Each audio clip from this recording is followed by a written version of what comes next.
As one of the many people in New York City on 9/11, being part of this ceremony today is very meaningful. September 11th, 2001 was a day full of contradictions. It was a beautiful weather day, but a terrible set of deeds were being carried out. People running from the area of the World Trade Center, emergency workers racing towards the World Trade Center. Disbelief at what you saw at first, then knowledge that many people were already dead or about to die.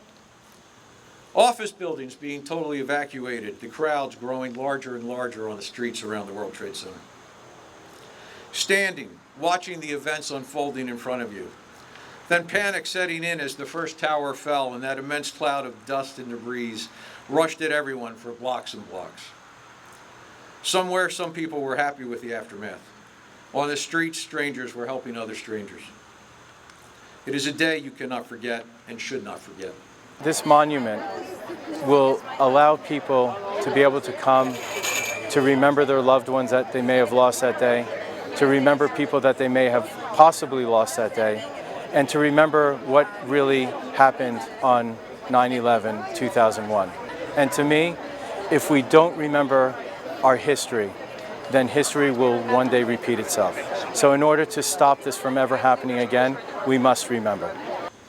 When the second tower was struck, I knew immediately that they were going to need our help.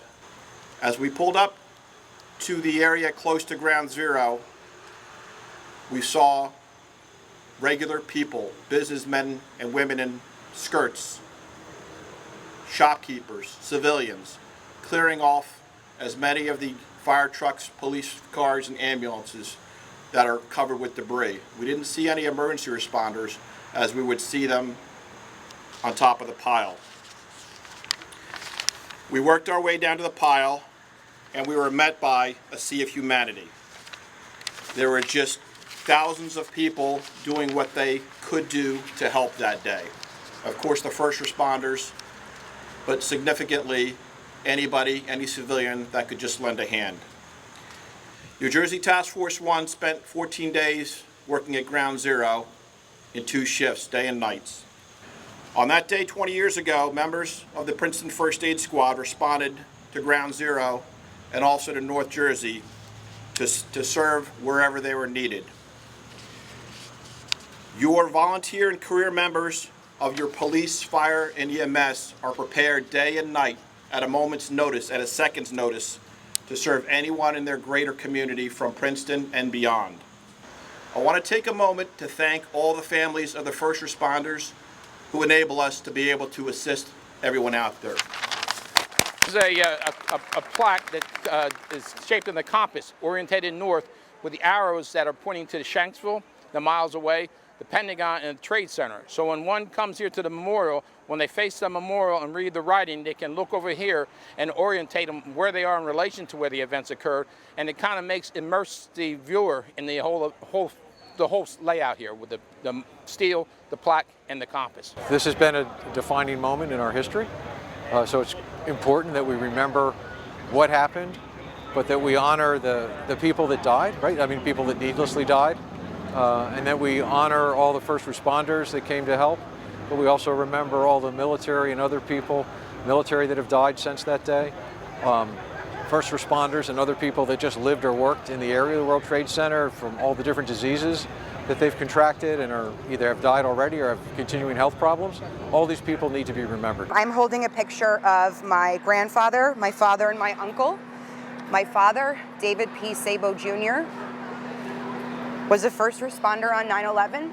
He led the Middlesex County Task Force up there a few hours after the towers went down. He was there for 3 days, no sleep, and he came back completely different. He was incredibly sick for 17 years. Whatever happened there completely ravaged his body. And he just was very sick.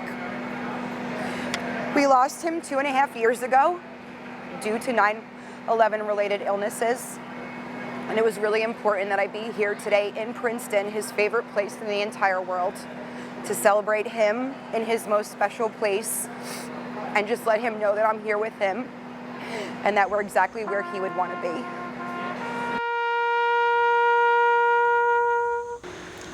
of heaven and earth, we continue to remember those who lost their lives on that day some 20 years ago. Women and men who were simply going about their normal business when the unthinkable happened.